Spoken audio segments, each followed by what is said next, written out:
We're looking at 55 plus communities. When did that happen? Well, I don't know, but the postmaster knows because I'm getting the dang AARP catalog and the membership thing. And it's like, how do they know? And they got to change your... You know how I think they know? I think when I was a kid, I did the Baskin Robbins tell us your birthday, and they figured out That's it. figured out when I was born.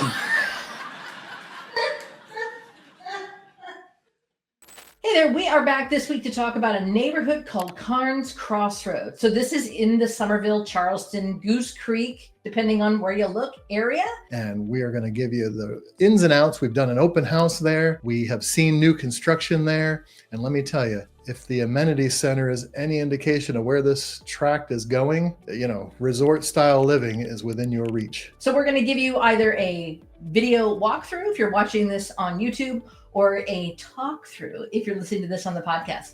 I am Angel. This is Dan. We are your Gen X Realtors. Stay tuned. We're going to get to it.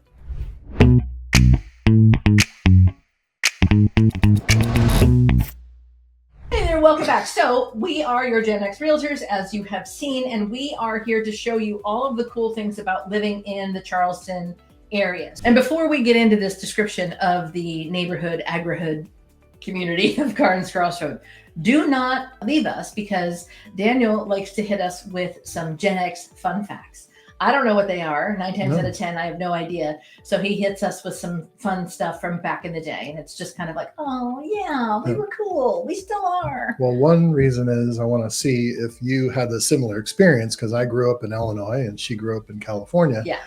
And then 2, I just want to, see how far we've come. Yeah, I mean, it's amazing. A couple of other videos, we were talking about roller skating, and then we were talking about Aquanet. So who knows what today's is going to be. So stick around for that for sure. So this neighborhood, Carnes Crossroad, is kind of in the Summerville area, Goose Creek area, all still, what we have learned is we are all still the Charleston area. We're not like suburbs as most people would look. It's like you live in the Charleston area, the end. There's no... It's kind of like, well, there's no more room in Charleston because they built it in 1817. Yeah, so now we've all just kind of expanded. So we're all still the Charleston area. And Carnes Crossroad fits that description. It sure does. It's also got this thing called an Agrihood.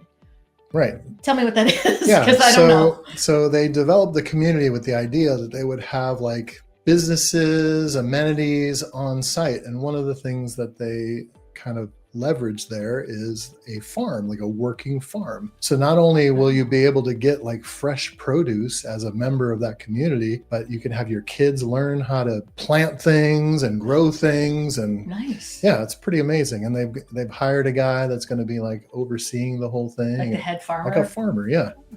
Well, being from California and being in the Central Valley, I have a specific idea of what a farm is like. So I'm like, how does a farm land right in the middle of a community? But it is there. They've got like 13 acres of space allocated to grow things. So that's plenty. It's the real deal.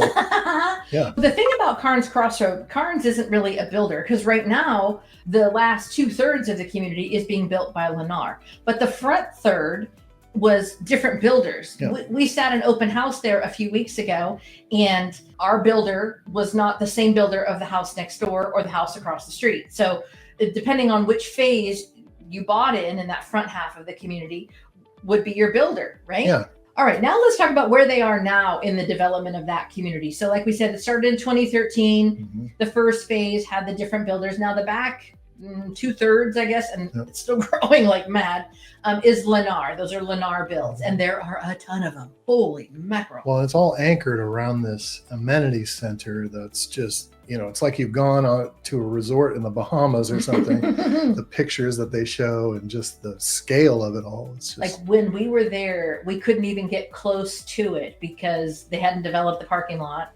Yeah. So we were across the little lake area trying to get video of it to show. Mm-hmm. And like you can see, it's got it's an Olympic sized pool. Yeah. And then it's got a water slide. And then they have that area that's called the lake house. Yeah. That is going to have a gym. And it's going to be a gym in there, and people can gather there. And yeah, there's grills and everything that you can do if you're going to be hanging out at the pool all day, why wouldn't you take your food and whatnot? Yeah, make a day of it. Yeah, for real. That is supposed to be opening May of 2025. Yep. They have all guns blazing. All the trees are getting ready to be from the ground up. Like they're all laying on the ground and they just got to plant them so that they're upright. The nice part about the older part of Carnes Crossroads is you've got mature trees for shade. They also had original amenities, like the house that we sat at was really close to a dog park. And then there was a park for kids right down the street from that. And then down the street further from that was a pool. Really easy access, not only to get back onto the major freeways, but to get to those event locations. Well, you know what's really cool that I noticed? Okay, so the dog park that he mentioned, the dog park had little agility things for the dogs. It was like a ninja warrior for dogs. Exactly. They had little circles for them to jump through, little like planks, loop-de-loos that they could jump on. Yeah. And then the cool thing about the little kid park. So I remember back in the day, our kids were little, they always want to go on the swings. And they have that full, it's almost like a basket that the kids can sit in. And you know what happens? 9 times out of 10, you're blazing down with the sun. It's in the hottest part of the park, and you're sitting there going, I'm dying, I'm hot, the baby's hot, but they're swinging. And this one was in the shade. I was like, yes, please, because when you've got more than one kid and one wants to be in the swing and one wants to be going on the slide and one wants to climb around in the barn, all of which are in that little park. You're not just sitting there sweating trying to hurry up with the baby. So that was really, I had my eyes on that. I said, I got to make sure I share that, because whether you're a grandparent or you're the new mom, you don't want to be out there going, let's go to the park and sweat our head off. Nobody wants that. Well, then one thing I forgot to mention is they have this big barn structure, and they do monthly, they do a farmer's market. And then also they do like events, like if you wanted to host an event in the barn. So you've got some really cool access to things. Graduation party, a wedding reception. As you're coming into the community, they've got the little marquee that says, Friday night movie night and whatever. So they really do everything they can to get you to understand their motto, which is plant roots and thrive. So there's always community things. The other thing I want to mention before we move on is the fact that there's local businesses like within walking distance of the community. I mean, there's like a Freddy's hamburger joint, which is new to the area. There's a Sherwin-Williams if you want to get paint. There's a microbrewery if you wanted to kind of kick back with some friends and have some beer food and see what they're making over there. And it's all within golf cart distance, walking distance. Get the kids in the bike and just cross the street and it's right there. So it's very like intentional. The whole community, the grocery store, all the shops that are going to be coming there, the food places, the eateries, the little Sweetgrass Pediatrics, all of it right in there it's very intentional. So when you move there, the idea is everything you need is right here. It's a one-stop shop, so you can thrive there. And you're rooted there because you don't have to go anywhere. Ta-da! So when you are thinking about reaching out to us and we take you over to the model homes and we go through all of the options, Daniel has broken down some of them because there's a lot, right, babe? I mean, there's 15 different home styles to choose from, and they're separated into 3 different categories. So, and when I saw the names, I'm like, okay, is that like a design style? Or there's row collection, there's arbor collection, and then there's coastal. And I'm like, it sounds like the way it's designed as far as visually, but that has nothing to do with it. I found out. So that's the benefit of listening to us, and we will tell you how it works. So row houses, what's unique about the row houses is that they have detached garages in the back of the property. Oh, yes. So you lose a little bit of your backyard for that purpose, but you have the home as the main building, and then you've got a separate garage behind your house. Yes, some of them had the driveway that went the length of the house. Yes, so along the side of the house to the back.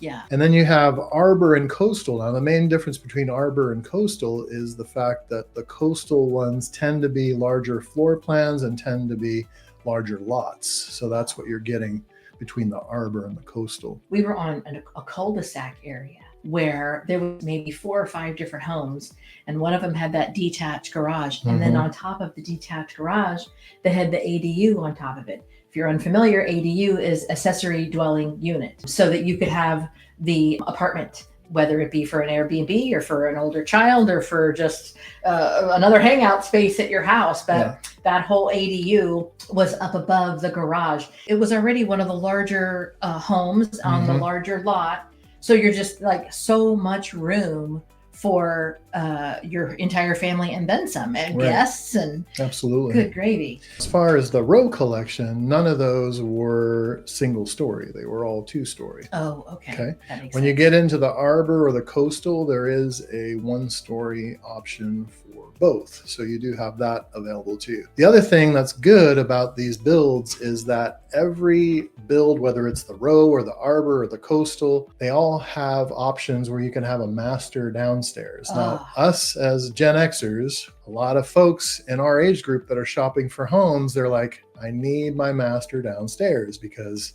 as I age, A, I don't want to be walking up and downstairs. B, I may not be able to walk up and downstairs. So for that purpose, a lot of folks have that in mind when they're shopping for a home, and Lennar is doing a great bang-up job on that. Oh, that's good. That's good to know. Well, and there, just to call out one specific build, in the coastal series, there's a build called the Winston. What's neat about that one is it not only has the master on the ground floor, but it has a guest room on the ground floor towards the front of the house. So it has 5 bedrooms total, 2 of which are downstairs, which I thought that was cool. Yeah, that's really, and the master is back behind the kitchen. Is that the one that we? That's toward the back corner of the house. Yeah. And the lots are, even though they're technically smaller than what we would see at the front end of the community, they still maximize the space beautifully. You're not feeling like, oh, this is a pissy small lot. Like, it's, even though it might be 200 or 300 square feet smaller, they're still utilizing it very well. Yeah, they're maximizing the footprint of the house to give you a lot of usable yard. And the new builds are all, you know, they have these man-made lakes that they're putting all in and around the community. So to the farm that we spoke of, to the outdoor activities, you know, movie in the park, or anything, like if you're going to go out and hit the soccer ball with your kid, or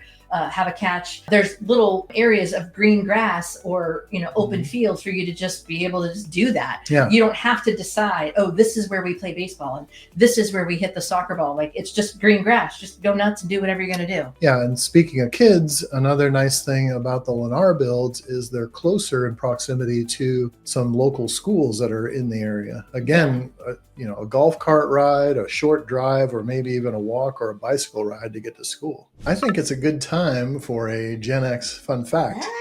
What are your thoughts on that? Let's go. Okay, so imagine it's 1976. You're a kid, you're bored, the cell phone hasn't been created. Okay. And what do? Landline. Landline, right? You go to the store and you pick up this rectangular thing that's clear plastic, and it's filled with water. And you're like, shoot. What is this? It was called the waterful ring toss. Oh, yes. Hours and hours. Tommy was the manufacturer of this thing. So imagine a big rectangle.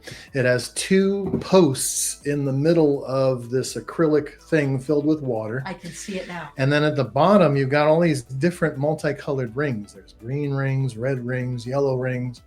And then there's one button on the front of it. It's a white button, and you're pressing it and you're hearing this, you're hearing the sound, right?